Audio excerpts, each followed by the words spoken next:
चलिए तो आज की क्लास 11 मेजरमेंट चैप्टर का आखिरी लेक्चर, जिसके अंदर हम लोग डायमेंशन एनालिसिस पढ़ रहे हैं, जो कि आज हमारा 8वां लेक्चर है।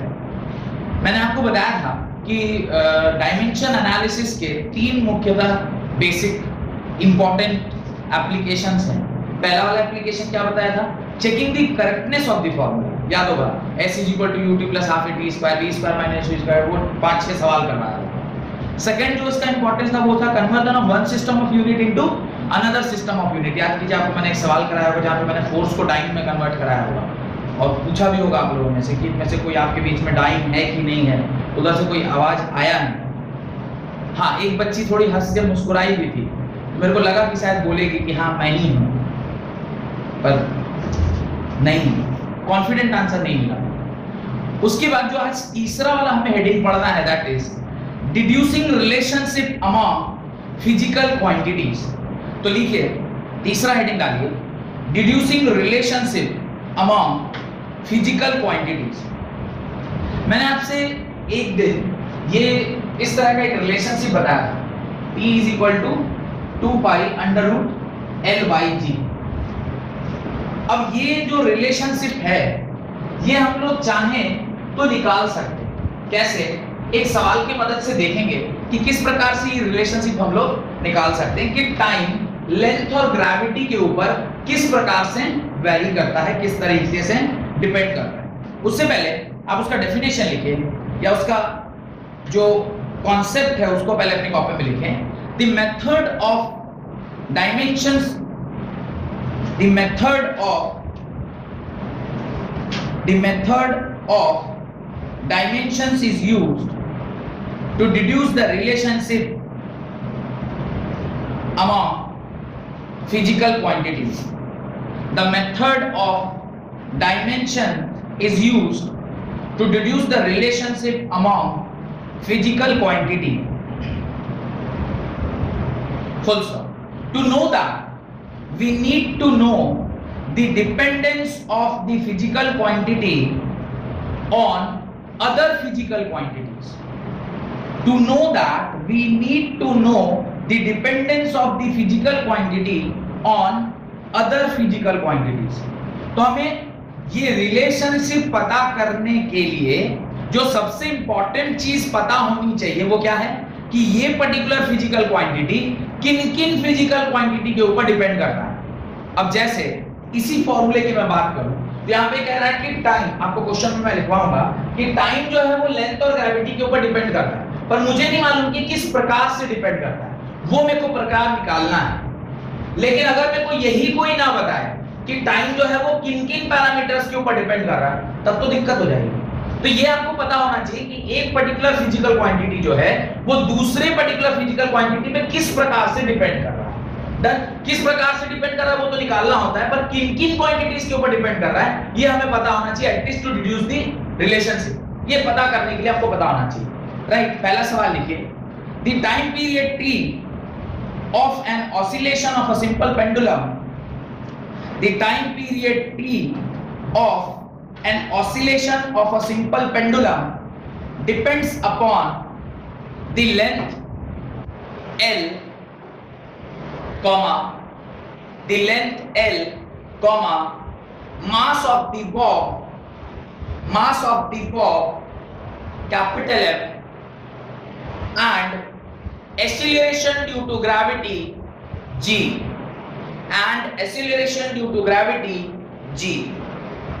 Find the relationship between these quantities. Find the relationship between these quantities. आपसे कह रहा है कि बताइए किस प्रकार से समय जो है वो इन फिजिकल क्वांटिटीज के ऊपर क्या करता है, डिपेंड करता है। डन। पहला सवाल है, मैं खुद सॉल्व करके आपको दिखाता हूं।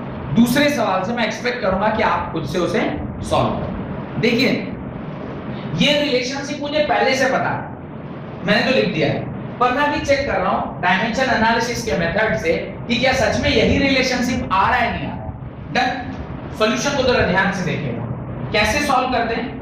ये भी एक तरीके से समझिए, एक तरह का फिक्स तरीका है। इसी तरीके से चलना है और बहुत लॉजिकल तरीका है।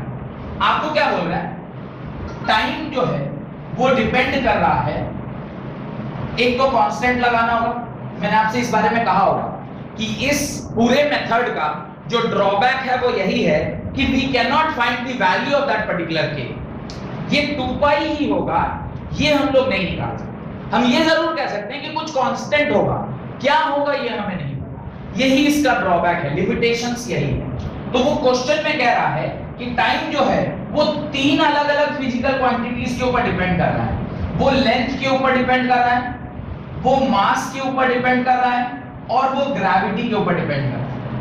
मैंने क्या किया, लेंथ पर कैसे डिपेंड कर रहा है मुझे नहीं मालूम था, मैंने ए मान लिया। मास पर कैसे डिपेंड कर रहा है मुझे नहीं मालूम था, मैंने बी मान लिया। और ग्रेविटी पर कैसे डिपेंड कर रहा है मुझे नहीं मालूम था, मैंने सी मान लिया। कोई दिक्कत? अब टाइम का डायमेंशन आप लिखेंगे, आप कैसे लिखेंगे, m0 L0 t के पावर 1। कोई दिक्कत? k टाइम्स लेंथ का डायमेंशन आप l ही लिखेंगे, l के पावर a, मास का डायमेंशन m ही लिखेंगे, m के पावर b, m के पावर b, एंड ग्रेविटी का dimension, gravity means acceleration due to gravity, ये होता है lt-1 और इसके पावर c। इस -2 होगा ना एक्सीलरेशन, अच्छा एक्सीलरेशन इज -2, वेलोसिटी इज -1। अब इसको अगले स्टेप में आप देखिए, this is m0 L0 t1 is equal to k times, इसको आप l के पावर a ऐसे ही रहने दीजिए, इसको आप m के पावर b रहने दीजिए, इसको जरा सा हम लोग थोड़ा खोलते हैं, ये क्या आएगा, l के पावर c इंटू t के पावर -2c आएगा नहीं आएगा बताइए।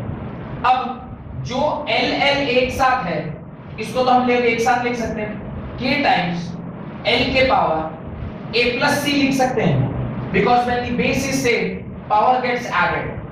मास के साथ और कुछ भी नहीं है तो मास का तो b ही छोड़ देते हैं, और टाइम के साथ भी और कुछ नहीं है तो इसको -2c छोड़ देते हैं। यहां तक कोई दिक्कत है तो बताइए? नहीं। ये किसके बराबर, m0 L0 t-1, sorry t+1। अब यहां और यहां में जो जो क्वांटिटीज दी गई हैं उसको आप क्या करिए, कंपेयर करिए। जब आप इसे कंपेयर करेंगे तो ध्यान से देखिए, m के पावर क्या है, 0, यहां पर एक लाइन जरूर ऐड करिएगा, on comparing the powers of physical quantities of same physical quantities of same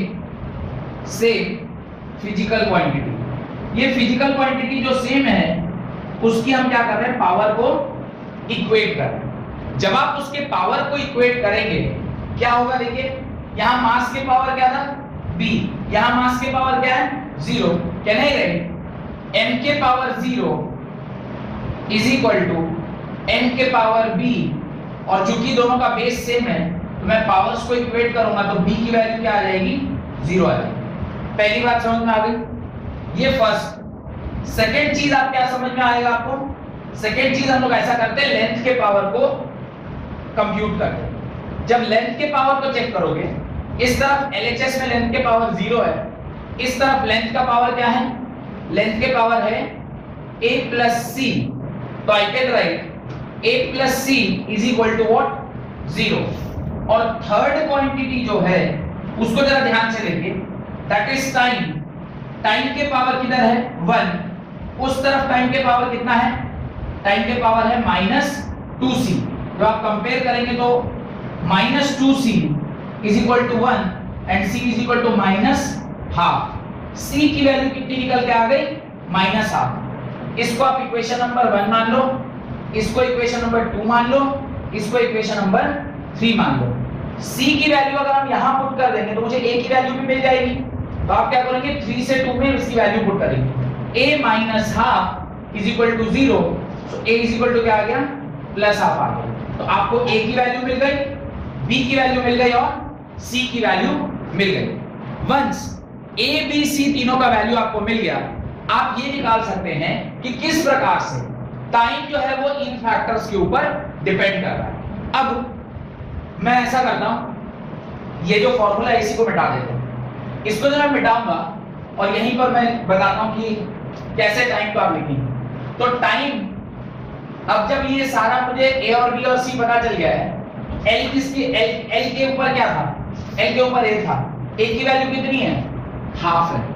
फिर देखिए मास, मास के पावर कितना है, बी है, बी की वैल्यू 0, एंड लास्ट वो जी, जी की वैल्यू कितनी है, जी के पावर सी था, तो इसकी वैल्यू है -हाफ। अब जरा इसको ध्यान से देखिए, time is equal to k times, क्या मैं ऐसा लिख सकता हूं, एल के पावर 1/2 तो जी के पावर 1/2, ऊपर माइनस से नीचे आएगा तो प्लस हो जाएगा, t इज इक्वल टू के l/g के power 1/2, t is equal to k times, किसी चीज के पावर 1/2 रहता है तो कहना है राइट अंडर रूट के अंदर, तो टाइम का जो डिपेंडेंसी है वो कैसा आया, t is equal to k times under root l/g। और मैंने आपसे क्या बोला था, फॉर्मूला भी क्या लिखाया था टाइम का, टाइम का जो फॉर्मूला था वो किसके बराबर होता है, 2π अंडर रूट l/g। ये फॉर्मूला मुझे पहले से पता था और ये इस डायमेंशन एनालिसिस से निकल के आया। अब इस मेथड का सिर्फ एक ही ड्रॉबैक है, वो क्या है कि यहां का जो कांस्टेंट है इसके बारे में हमें कोई जानकारी नहीं है। अगर क्वेश्चन में दिया होता कि टाइम का जो फॉर्मूला होता है जहां पे एल, एम और जी के ऊपर वो इस प्रकार से डिपेंड हो रहा है, उसका कांस्टेंट का वैल्यू 2π है, तब तो आप डायरेक्टली के की जगह क्या लिख देते, 2π लिख देते, लेकिन इसको फाइंड करने का कोई तरीका नहीं दिया। बात समझ में आ गई? इसको आप अपनी कॉपी में लिख लीजिए, इसको आप अपनी कॉपी में लिख लीजिए। ये आपको अगर सवाल समझ में आ गया है तो अब आप दूसरा क्वेश्चन लिखें, right, find the expression of viscous force F, find the expression of viscous force acting on a tiny steel ball, acting on a tiny steel ball of radius capital R, moving in a viscous liquid of viscosity neta. Find the expression of viscous force F acting on a tiny steel ball of radius R, moving in a viscous liquid of viscosity neta. ये इस प्रकार से n को थोड़ा सा extended n लिखते हैं, with a constant speed of v by the method of dimension analysis, by the method of dimension analysis। तो आपसे वो पूछ रहा है कि आप फोर्स की वैल्यू बताइए, which force, विस्कस फोर्स, किस प्रकार से। तीन क्वांटिटी उसने बोला, रेडियस, दूसरी क्वांटिटी उसने बोली विस्कोसिटी, और तीसरी क्वांटिटी उसने बताई वेलोसिटी। इन तीनों के ऊपर किस प्रकार से ये डिपेंड कर रहा है। चलिए सवाल को सॉल्व करते हैं। विस्कोसिटी का डायमेंशन बता देते, लिखिए विस्कोसिटी का डायमेंशन लिखिए। विस्कोसिटी का डायमेंशन जान लीजिए, चिरविकार विस्कोसिटी का dimension, right. The dimension for viscosity is m1 l-1 t-1, m1 l-1 t-1। The dimension of viscosity m1 l-1. Find the expression of viscous force F acting on a tiny steel ball of radius r, moving in a viscous liquid of viscosity neta with a constant speed of v by the method of dimension analysis. तो method of dimension analysis से आपको इसका वो निकलना है, किस किस चीजों, किन किन चीजों के ऊपर ये क्या कर रहा है, डिपेंड कर रहा है। आसान है अगर बनाने आता हो तो। सवाल कहता है फोर्स जो एक विस्कस फोर्स है वो डिपेंड कर रहा है k टाइम्स रेडियस r के ऊपर, नीटा के ऊपर और वेलोसिटी v के ऊपर। फोर्स का डायमेंशन होता है m l t-2। अब मुझे ये पता नहीं कि रेडियस पे किस प्रकार से डिपेंड कर रहा है, तो रेडियस के पावर a, विस्कोसिटी के पावर b और वेलोसिटी के power c। k times radius माने लेंथ, लेंथ के पावर a, विस्कोसिटी का डायमेंशन अभी मैंने आपको बताया था m l-1 t-1।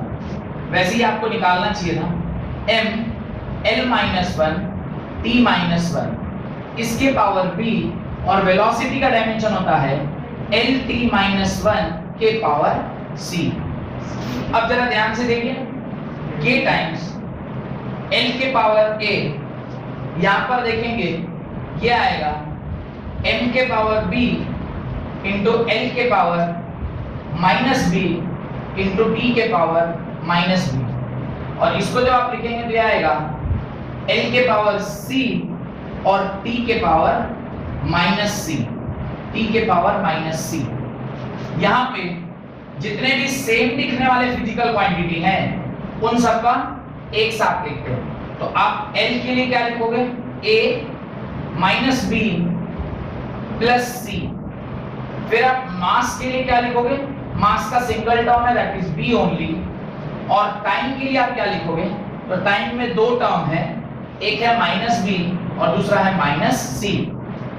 इस तरफ m1 l1 और टाइम जो है वो -2, इन दोनों को आप कंपेयर करिए। On comparing the dimension of same physical quantity, dimension of same physical quantity, same physical quantity के डायमेंशन को आप क्या कर रहे हैं, कंपेयर कर रहे हैं। जब आप इसको कंपेयर करेंगे तो आप इक्वेशन लिखेंगे m का पहले m के power 1 is equal to m के पावर b, और यहां से क्लियरली मुझे दिखाई दे रहा है कि b की वैल्यू क्या होगी, 1। ये फर्स्ट। सेकेंड रिलेशनशिप जो आपको पता करना है वो सपोज करिए मैं l का करता हूं, l के power 1 is equal to l के power a minus b plus c, यानी इक्वेशन होगी a minus b plus c is equal to 1। और तीसरा थर्ड जो आपका रिलेशनशिप है वो क्या है, वो है टाइम का, t के power -2 is equal to t के पावर -b माइनस c। जब आप इन दोनों को कंपेयर करेंगे -b minus c is equal to -2, जब ऐसे लिखो -b plus c is equal to -2 minus minus cancel, b plus c is equal to 2। अब आपके पास 3 इक्वेशन है और 3 वेरिएबल है। Second equation, first equation, third equation, तीनों को कंपेयर करके आपको क्या करना है, फाइनल सॉल्यूशन लिखना है। b की वैल्यू अगर एक बार मेरे को पता चल गई है तो यहाँ पे जब मैं b की वैल्यू पुट करूंगा 1 plus c is equal to 2, c is equal to 2 minus 1 and c is also equal to 1। तो c की वैल्यू भी क्या आ गई, 1 आ गई। वंस आप a और b की वैल्यू b और c की वैल्यू पता कर लिए, उसको आप यहां पुट कर दीजिए, इस इक्वेशन में पुट कर दिया, आपको a की वैल्यू भी निकल जाएगी। a minus 1 plus 1 is equal to 1, a ये कैंसिल हो गया, उसकी वैल्यू भी क्या आ गई, 1 आ गई। अब आपका a का वैल्यू 1, b का वैल्यू 1 और c का वैल्यू भी 1, तीनों का वैल्यू अगर 1 है तो जो हमारा फोर्स है वो किस प्रकार से लिखा जाएगा, force is equal to k times r के पावर 1 इंटू विस्कोसिटी के पावर 1 इंटू वेलोसिटी के पावर 1। फोर्स इस प्रकार से इसके ऊपर डिपेंड करता है। और अभी अगर मैं आपको इसका एक्चुअल फॉर्मूला बताऊं तो फोर्स इज इक्वल टू होता है 6 पाई नीटा आरबी, ये फॉर्मूला होता है एक्चुअल। बस अंतर क्या है कि हमें ये नहीं पता कि ये कांस्टेंट की वैल्यू क्या होती है, 6 पाई। ये फोर्स में को याद 6 पाई नीटा आरबी आप भी याद रख लीजिएगा, ये इसी लाइन से याद करिएगा। Force viscous force is equal to 6 pi eta RB, फिर 6 पाई नीटा आरबी ऐसे याद कर लीजिए, 2-3 बार बोलिएगा, परमानेंट याद रह जाएगा। Viscous force is equal to 6 pi eta RB. तो ये आपको इस प्रकार से निकल गया, सिर्फ 6 पाई की वैल्यू हम लोग नहीं निकाल पाए। डन। कल का क्वेश्चन में ना 4 वेरिएबल था लेकिन इक्वेशन 3 ही था। एक एक्स्ट्रा वेरिएबल आपको क्रिएट करना पड़ेगा, जैसे 4 वेरिएबल और 3 इक्वेशन इस तरफ दूसरी साइड, तो किसी एक क्वांटिटी हो इस तरफ जरूर कोई एक ऐसी क्वांटिटी रही होगी जो इस तरफ आप उसको 0 लेना पड़ेगा। 4 इक्वेशन अगर आप लिख रहे हैं तो चौथा कुछ तो क्वांटिटी होगा ना, फिजिकल क्वांटिटी, और इस तरफ वो फिजिकल क्वांटिटी नहीं है, यानी उसके पावर 0 है। तो जो चौथा वेरिएबल वाला है उसको आप 0 के साथ इक्वेट करेंगे। तो इस प्रकार से आपका आंसर आ जाएगा। एक और सवाल करिए फिर आगे बढ़ते हैं। A large fluid star oscillates in space under the influence of its gravitational field. A large fluid star oscillates in space under the influence of its own gravitational field. Using dimensional analysis,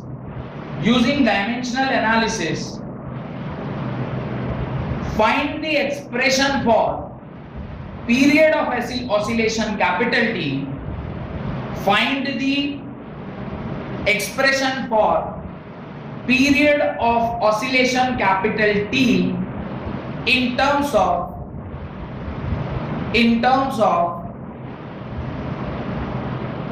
R means density of fluid, delta, and universal gravitational constant G. Using dimension analysis, find the expression for the period of oscillation T, capital T, in terms of radius of star capital R, mean density of fluid, delta, and universal gravitational constant capital G. Capital G, radius R और density of fluid, delta या रो भी बोलते हैं उसको, आप जिससे भी निकालें। इस प्रकार से इस सवाल को भी आप लोग सॉल्व कीजिए कि क्या क्या डायमेंशन आ रहा है उसका, किस प्रकार से वो इसके ऊपर डिपेंड कर रहा है। तो अभी जो क्वेश्चन मैंने आपको दिया था उस क्वेश्चन के अंदर आपसे कहा गया है कि कोई एक लार्ज फ्लूइड है जो ऑसिलेट कर रहा है और हमें उसका टाइम पीरियड निकालना है। अब अगर मुझे टाइम पीरियड निकालना है तो उसने कहा है कि जो टाइम पीरियड है वो किन-किन पैरामीटर्स के ऊपर डिपेंड कर रहा है, बताते चलिए। वो रेडियस के ऊपर डिपेंड कर रहा है, मुझे नहीं मालूम किस प्रकार से डिपेंड कर रहा है, मैंने इसे ए मान लिया। डेंसिटी रो के ऊपर डिपेंड कर रहा है, मुझे ये भी नहीं मालूम कैसे डिपेंड कर रहा है, और कैपिटल जी के ऊपर डिपेंड कर रहा है, मुझे ये भी नहीं मालूम कैसे डिपेंड। तो टाइम का जो डायमेंशन होता है वो m0, l0 और t के पावर 1। सिमिलरली इस तरफ जब आप लिखेंगे तो रेडियस मतलब l के पावर a, डेंसिटी मतलब मास पर यूनिट वॉल्यूम, मतलब मास l-3 के पावर b, और g का डायमेंशन मैंने आपको निकलवाया था, तो डायरेक्टली बताइए क्या होता है उसका डायमेंशन, m-1 L3 T-1 ये आपका C का वैल्यू होगा। करना क्या है, अभी सिर्फ सारे L वाले को एक साथ लिख दीजिए। अब मैं ना तोड़ के नहीं लिख रहा, सीधे डायरेक्ट लिख रहा हूँ, A-3B प्लस 3C। फिर आप M वाले को जब डायरेक्टली लिखेंगे, M मुझे यहाँ भी दिख रहा है और यहाँ भी दिख रहा है, यानी B माइनस C लिखेंगे, और टाइम के लिए जब मैं लिखूंगा तो टाइम का डायरेक्टली क्या होगा, -2C होगा। इस प्रकार से इस तरफ m0, l0 और t का वैल्यू 1। जब आप कंपेयर कर रहे हैं तो अब l के सामने यहाँ 0 है, यानी पहला इक्वेशन जो आएगा a-3b प्लस 3c = 0, दूसरा इक्वेशन जो आएगा वो आएगा b - c = 0, और तीसरा इक्वेशन आएगा -2c = 1। सबसे आसानी से मुझे c मिल गया, c = हो जाएगा -12। अब c की वैल्यू जब आप यहाँ पुट करोगे तो b -12 = 0, b + ½ = 0, एंड b भी कितना आ गया, -12 आ गया। और b और c की एक बार मुझे वैल्यू पता चल गई है तो आप a की वैल्यू निकाल सकते हैं, 3 × -12 प्लस 3 × -12 = 0। ये देखिएगा a प्लस 3/2 माइनस 3/2 = 0, ये कट गया, a की वैल्यू क्या आ गई, 0 आ गई।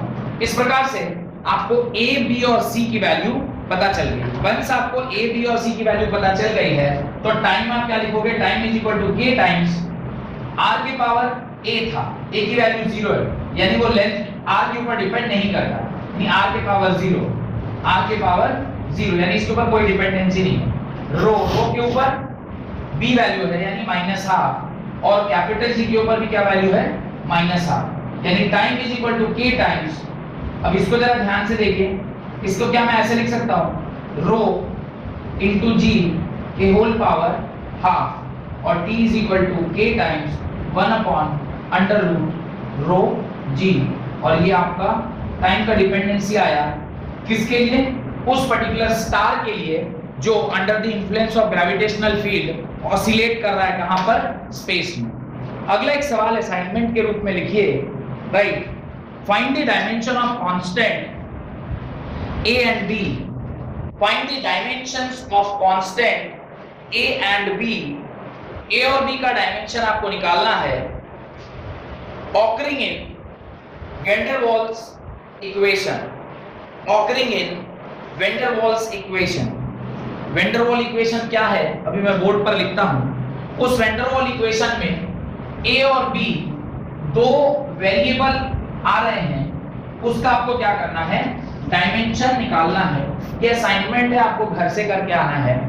इक्वेशन लिख लीजिए, p plus capital A by V square, capital A by V square, where V और A सब ये क्या है मैं बताता हूं अभी। फिर ब्रैकेट, दूसरा ब्रैकेट स्टार्ट करिए, वहां पे लिखिए V minus B is equal to RT, is equal to आप क्या लिख रहे हैं, RT लिख रहे हैं, जहां पर P क्या है, P is pressure, V is volume, R is gas constant, और कैपिटल T इज टेम्परेचर। और ये इक्वेशन आज देख लीजिए, वैसे ही समझिए कि मुंह दिखाई का रस्म है। ये रियल गैस की इक्वेशन है, ये रियल गैस की इक्वेशन है, ठीक है। एक होता है आइडियल गैस, एक होता है रियल गैस। शायद लास्ट क्लास में मैंने आपसे इसके बारे में बताया होगा कि old convention and new convention में रियल गैस का अलग इक्वेशन होता था और आइडियल गैस का अलग इक्वेशन। तो ये रियल गैस इक्वेशन है, P plus A by V square, V minus B is equal to RT। आपसे कह रहा है कि A और B का डायमेंशन पता करो, पहला। सेकेंड क्वेश्चन लिखिए, write the dimensional formula of, write the dimensional formula of, पहला velocity gradient, velocity gradient, next angular gradient, sorry angular velocity, next angular velocity, angular velocity का आपको लिखना है डायमेंशन। तीसरा सवाल लिखें, find the value of 60 watt on a system having, find the value of 60 watt on a system having 100 gram, 20 centimeter and 1 minute as the fundamental unit. Find the value of 60 watt on a system having 100 gram, 20 centimeter and 1 minute as the fundamental unit, as the fundamental unit। कितने सवाल हो गए, 3 सवाल। अगला सवाल लिखिए, अगला सवाल लिखिए, name the physical quantity, name the physical quantity of the dimension given that, name the physical quantity of the dimension given that. आपको इस बार डायमेंशन दिया है और आपको क्या बताना है, फिजिकल क्वांटिटी बतानी है। अभी तक आप क्या कर रहे थे, फिजिकल क्वांटिटी दिया रहता था, आप उसका क्या निकालते थे, डायमेंशन। अभी आपको क्या दिया है, डायमेंशन दिया, आपको फिजिकल क्वांटिटी निकालना है। पहला लिखिए m1 L0 t minus 3, m1 L0 t minus 3। Second लिखिए m1 L minus 1 t minus 1, m1 L minus 1 t minus 1।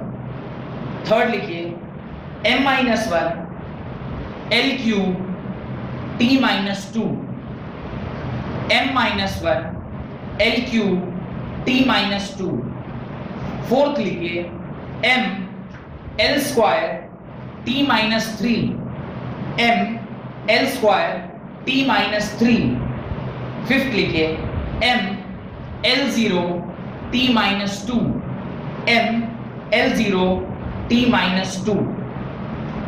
और आखिरी homework, using the principle of homogeneity, using the principle of homogeneity of dimensions, find which of the following is correct. Using the principle of homogeneity of dimension, find which of the following is correct. पहला equation लिखिए, t square is equal to 4 pi square r square, t square is equal to 4 pi square r square. Next, t square is equal to 4 pi square r cube by capital G. Second equation लिखिए, t square is equal to 4 pi square r cube by capital G.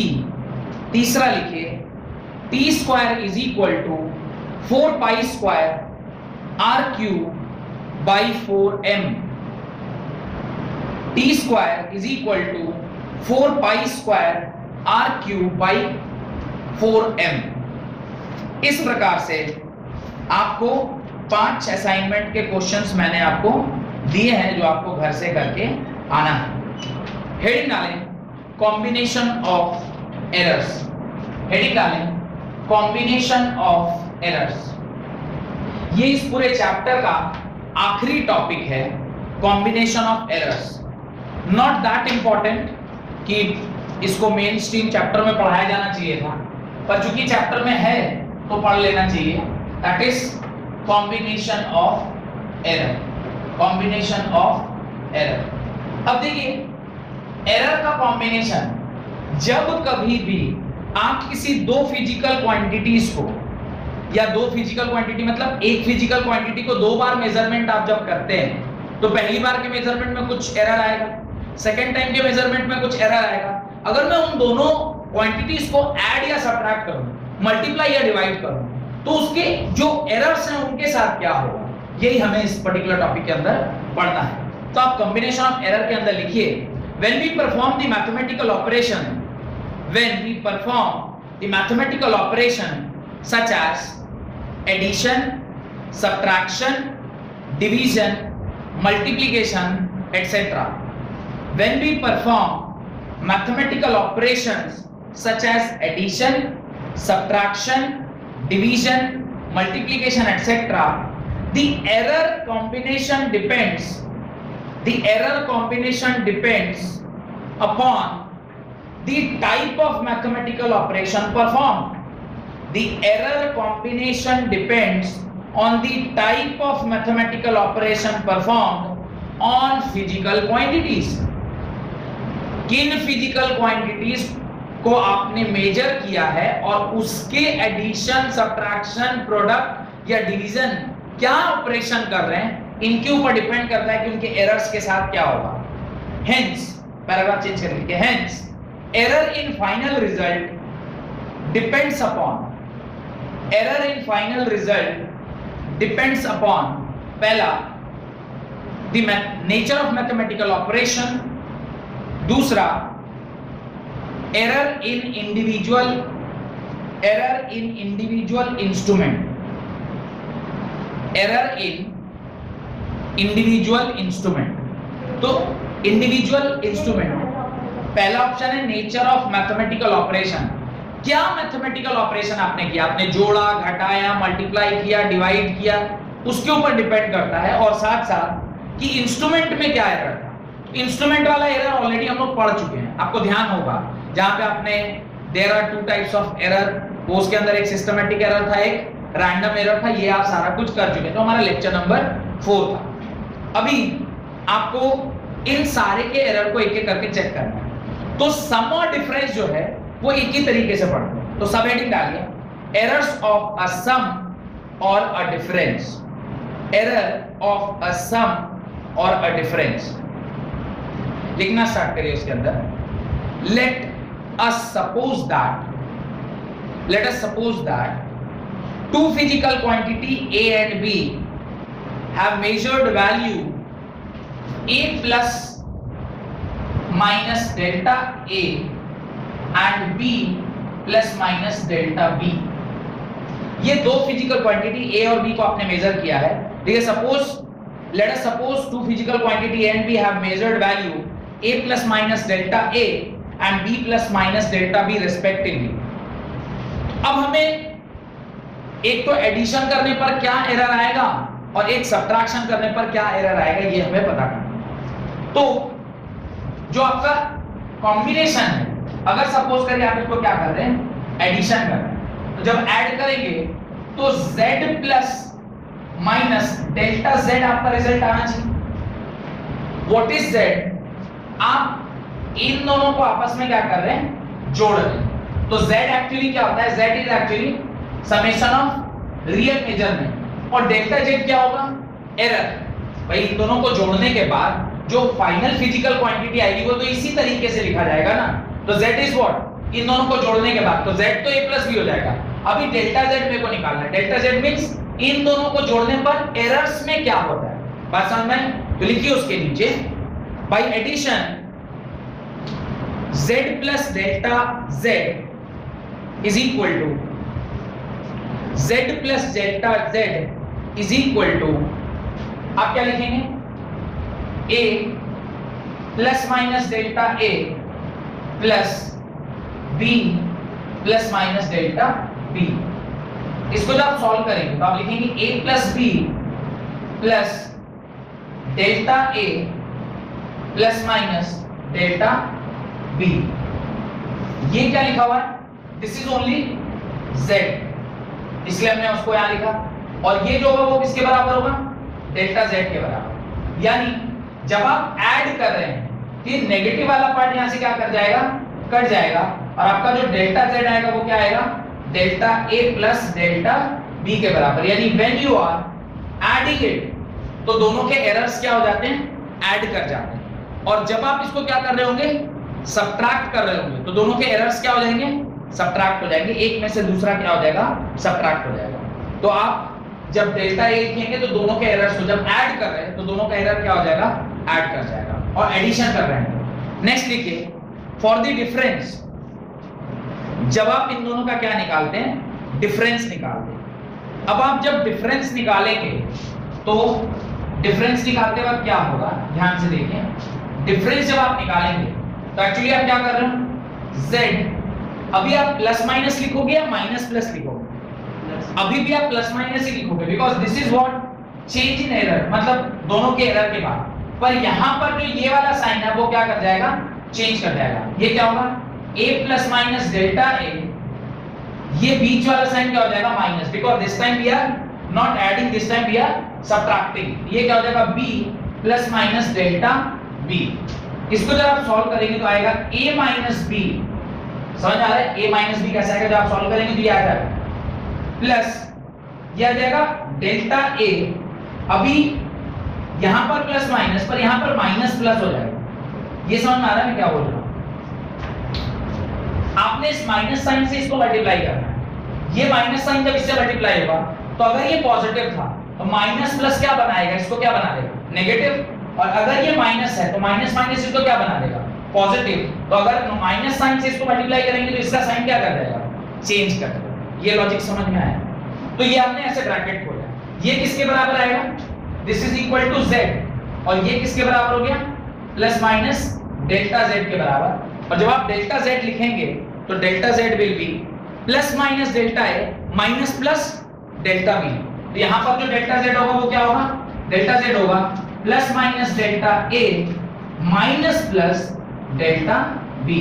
ये minus plus क्या होगा, because आपने उसको क्या किया, subtract किया। ये और ये माइनस प्लस और ये प्लस माइनस है क्या, जब आप एरर कर रहे हैं तो there are two types of error, मैंने बताया तो पॉजिटिव एरर होता है, एक नेगेटिव एरर होता है। पॉजिटिव एरर और नेगेटिव एरर उतने डिटेल में नहीं है, आईसीएसई क्लास 10th में पढ़ाया जाता है कि what is positive error and what is negative error. मैं आपको थोड़ा सा एक आइडिया देता हूं, पता है what is positive error, what is negative error, वो थोड़ा सा पहले अगर, हाँ बताया तो था, एक स्केल टूटा हुआ है, अगर वो टूटा हुआ स्केल है और आप उससे मेजरमेंट कर रहे हैं, तो आप क्या कर रहे हैं, ऑलरेडी जो टूट गया वो खत्म हो गया, तो आपको क्या करना पड़ेगा, सपोज करिए आपने एक स्केल लिया जो 4 सेंटीमीटर से स्टार्ट हो रहा है, तो 4 सेंटीमीटर से स्टार्ट हो रहा है तो 4 को आप 0 मानेंगे, यानी जब आप उसको मेजरमेंट करेंगे, सपोज उस पे एक्चुअली 4 से लेकर 12 तक आया, आपका मेजरमेंट 4 से 12 है, तो आप 12 सेंटीमीटर तो नहीं बोलोगे, आप क्या करोगे, 12 में से ऑलरेडी जितना आप आगे बढ़ चुके तो उसको घटाना पड़ेगा, तो वो जो आप घटा रहे हैं that will make your error, जो आपने एरर किया हुआ था, इंस्ट्रूमेंट एरर जो टूट गया उसको आपने एडजस्ट किया, तो आपने उसको घटाया, जब घटाते हैं तो वो पॉजिटिव एरर होता है और जब ऐड करते हैं तो वो नेगेटिव हो रहा है, ये बात याद रखिएगा, जब घटाते हैं तो पॉजिटिव एरर, क्योंकि ऑलरेडी हम आगे बढ़े हुए थे तो आपको घटाना पड़ेगा, और अगर हम पीछे हैं तो आपको जोड़ना पड़ेगा, तो अगर आप आगे बढ़ गए हैं यानी अगर आप माइनस कर रहे हैं इसका मतलब आपका इंस्ट्रूमेंट में कैसा एरर था, पॉजिटिव एरर था, और अगर आप पीछे हैं तो आपको उसमें ऐड करना पड़ेगा, और ऐड करेंगे इसका मतलब आपके इंस्ट्रूमेंट कैसा है, नेगेटिव एरर, यानी 0 की जगह और आप पीछे से स्टार्ट हो रहे हैं, इसका मतलब नेगेटिव है ना, उसको आपको एडजस्ट करके जोड़ के आगे लाना होगा, तो जहां पे एडिशन होता है वहां पे पॉजिटिव एरर, और जहां एडिशन होता है वहां नेगेटिव एरर, और जहां पे नेगेटिव होता है वहां पे पॉजिटिव एरर, ये एरर है। अब ये जो एरर है ये यही है, ये प्लस माइनस जो लिखा हुआ है, या तो ये पॉजिटिव होगा या फिर नेगेटिव होगा, तो जब सबट्रैक्ट करते हैं तो ये delta A minus plus delta B होगा, और यहाँ पे ये प्लस माइनस, दोनों के सामने क्या रहता है, प्लस माइनस ही रहता है, क्योंकि दोनों के सामने प्लस माइनस इसलिए लिखने की आवश्यकता नहीं। खैर, अभी अगर इसका पॉजिटिव है, इसमें से इसका घटेगा, अगर इसका नेगेटिव होगा तो ये घट जाएगा, अगर ये नेगेटिव है और ये नीचे वाला पॉजिटिव, देखो 4 कॉम्बिनेशन यहाँ से बन सकता है, दोनों पॉजिटिव हो, दोनों नेगेटिव हो, कुछ भी बन सकता है, 4 कॉम्बिनेशन इसके अंदर। तो उसको प्लस माइनस लेके या माइनस प्लस लेके कैसे, जब ऊपर वाला प्लस होगा तो उसमें से घटेगा, जब ऊपर वाला माइनस होगा तो उसमें बी जुटेगा,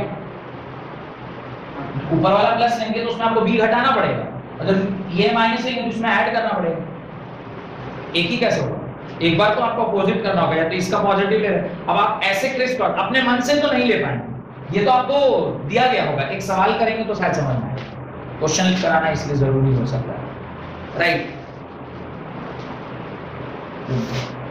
जब गया है तो ये वाला वैसे भी कट करना होगा,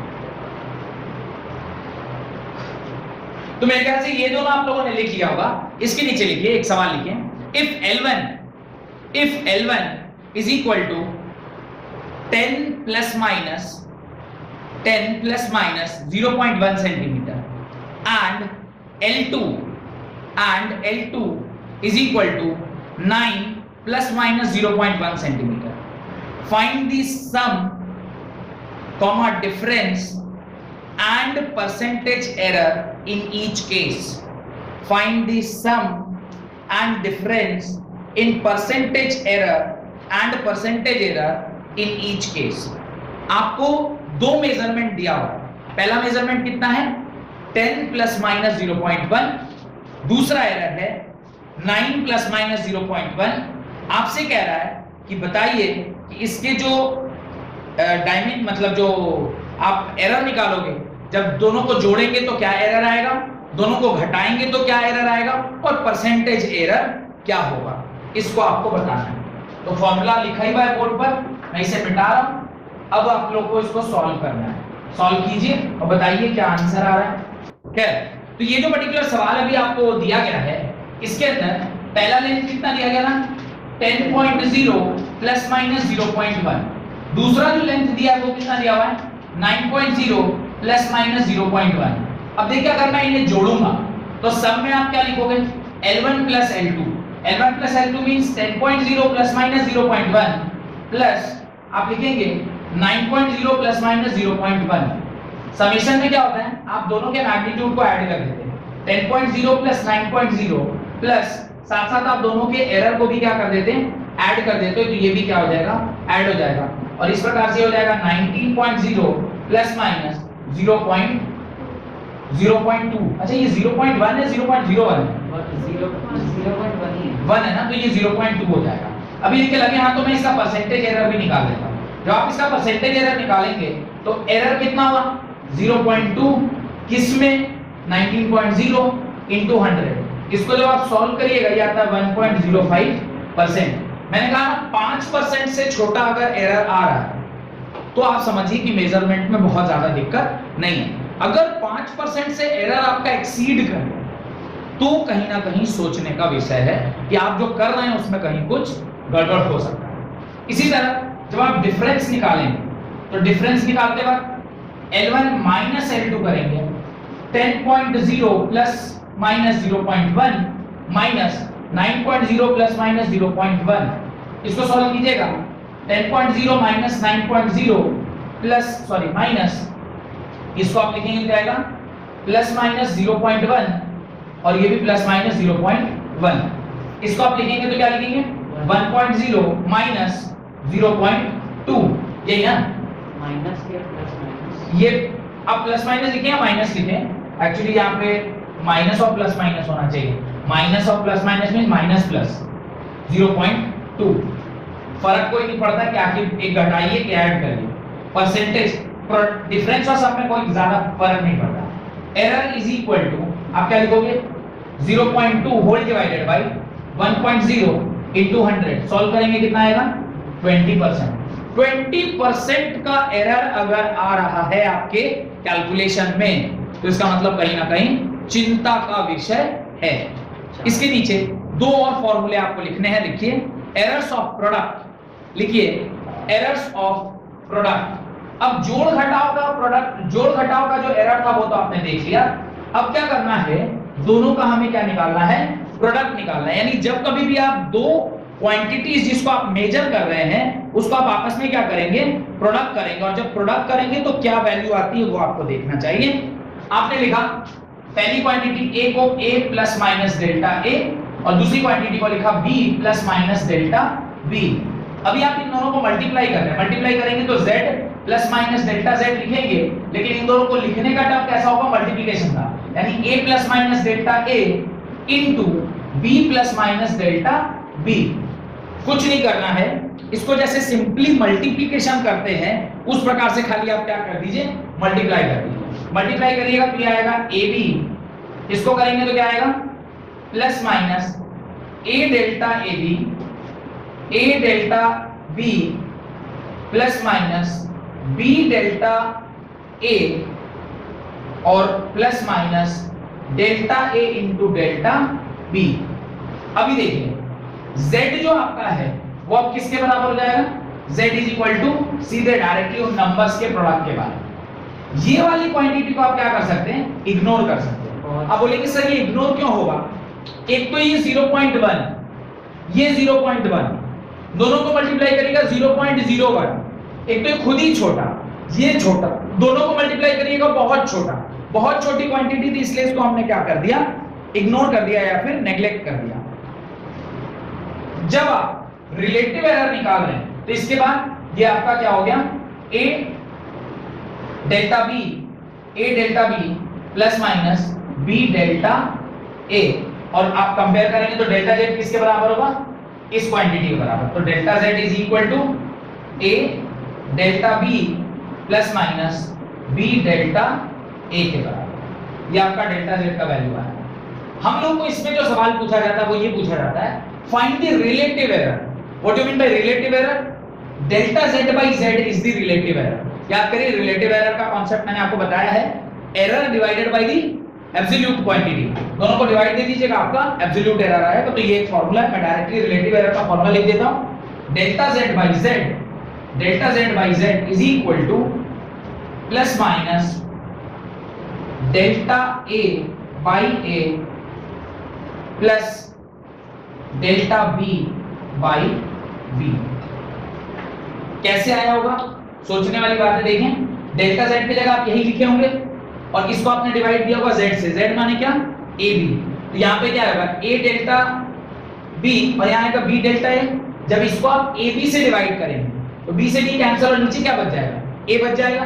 सिमिलरली A डेल्टा B को आप AB से डिवाइड करेंगे, A से A कैंसिल नीचे क्या बच जाएगा B बच जाएगा। तो ये delta A by B delta A by A और डेल्टा B बाई B हो जाएगा। ये लॉजिक समझ में आया कहां से आया, ये डब्बे बंद कर लीजिए, अगर सवाल आएगा तो इसके ऊपर क्वेश्चन सॉल्व कर लीजिएगा। उसके नीचे लिखिए error of division, error of division. Error of division भी कुछ इसी प्रकार का कॉन्सेप्ट है जहां पे आप उसको क्या कर रहे हैं, डिवाइड देते हैं। तो मैं ये जो क्वांटिटीज हैं उनको ऐसे ही छोड़ दे रहा हूं कि a और b तो यही होंगे, सिर्फ इस बार मुझे क्या करना है, जो इन दोनों का एरर है a plus minus delta z, इसको क्या लिखेंगे, a plus minus delta a divided by b plus minus delta b। इस बार आप इसे डिवाइड देते हैं, डिवाइड देंगे क्या लिखेंगे, a plus minus delta a into b plus minus delta b का इनवर्स। और वंस इस तरह का कुछ अगर आता है किसी एक्सप्रेशन में, वहां पे लगता है binomial expansion. Mathematics perhaps in class 11th तो भी आपको बाइनोमियल एक्सपेंशन ऐसे करके एक चैप्टर आता है, उसके अंदर आप इसका बाइनोमियल एक्सपेंशन सीखते हैं कि जब कभी भी 1 प्लस एक्स के पावर समथिंग लिखा होता है तो उसका बाइनोमियल एक्सपेंशन हम किस तरह से लिखते हैं। खैर मुझे उतना डिटेल में नहीं जाना है कि इसका क्या कैसे लिखते हैं, आप बस इसके नीचे देखिए कि अगर मुझे रिलेटिव एरर पूछेगा कि डेल्टा z बाई z क्या होगा, तो इसके नीचे आप बस फॉर्मूला लिख लीजिए, delta z by z is equal to a by b, क्योंकि ये क्या होगा, डिवाइड होगा 1 plus minus delta a by a into delta a by a into 1 minus plus delta b by b। क्यों ऐसा किया गया वो मैं आपको बताता हूं। इसलिए ऐसा किया गया, फॉर्मूला होता है 1 प्लस एक्स के power n is equal to 1 minus x के 1 प्लस एक्स के power n is equal to 1 plus nx। इस तरह का फॉर्मूला होता है एंड इसके हायर ऑर्डर टर्म्स भी होते हैं। हम अगर इसे इस पर्टिकुलर फॉर्म में देखें तो 1 प्लस कुछ भी x के पावर -1, इसको आप क्या लिखोगे, 1 माइनस x लिखोगे, नहीं लिखोगे। यहां पे यही किया गया, दिस प्लस दिस के पावर -1 था, आपने जानबूझ के क्या किया, b को कॉमन ले लिया। b को कॉमन लेंगे तो क्या हो जाएगा, ये 1 plus minus delta b by b। इसमें से अगर आप b जबरदस्ती कॉमन लेंगे तो क्या होगा, 1 plus minus delta b by b। 1 plus minus delta, तो प्लस माइनस होना चाहिए था, लेकिन माइनस साइन अंदर आके क्या हो गया, मल्टीप्लाई हो गया। तो इससे साइन को क्या कर दिया, इसने चेंज कर दिया बाय यूजिंग बाइनोमियल एक्सपेंशन। तो ये बाइनोमियल एक्सपेंशन का एक कॉन्सेप्ट रहता है, उसको बहुत ज्यादा सोचना नहीं है उसके बारे में, बस ध्यान रखिएगा। अब ये जो आपका z है वो किसके बराबर होगा, z होगा a बाई b के बराबर, और डेल्टा z जो होगा वो किसके बराबर होगा, 1 plus minus delta a by a into 1 minus plus delta b by b के बराबर होगा। ये आपका डेल्टा z का एक्सप्रेशन होना चाहिए। This is the expression for delta z। और ये जो है ना z बाई डेल्टा z नहीं है, this is z plus delta z के बराबर। ये z प्लस डेल्टा z है, तो यहां से ही निकल के आया z किसके बराबर होगा, a बाई b के बराबर, और ये इसके बराबर। डन। ये सिर्फ फॉर्मूला ध्यान रखना, इससे ज्यादा बहुत ज्यादा कुछ इसके अंदर सवाल वगैरह नहीं आता। माइनस और प्लस माइनस कहां पे, हाँ यहाँ पे प्लस माइनस होगा, ये चेक कर लीजिए। ये कोई बहुत ज्यादा ऐसा इंपॉर्टेंट कॉन्सेप्ट नहीं है, और ऐसे भी बाइनोमियल एक्सपेंशन जैसा कॉन्सेप्ट इसके अंदर यूज हो रहा है। बाइनोमियल एक्सपेंशन अभी आपको पता ही नहीं है क्या होता है, आप पढ़ेंगे उसके बाद इसको सीखेंगे, फिर पता चलता है कि कैसे करते हैं। खैर एनीवेज जो भी है, इस प्रकार से ये चैप्टर आपका खत्म हो गया। अगली क्लास में हम लोग स्टार्ट करेंगे मोशन इन वन डायमेंशन या motion in a straight line. बहुत बहुत धन्यवाद आज की लेक्चर अटेंड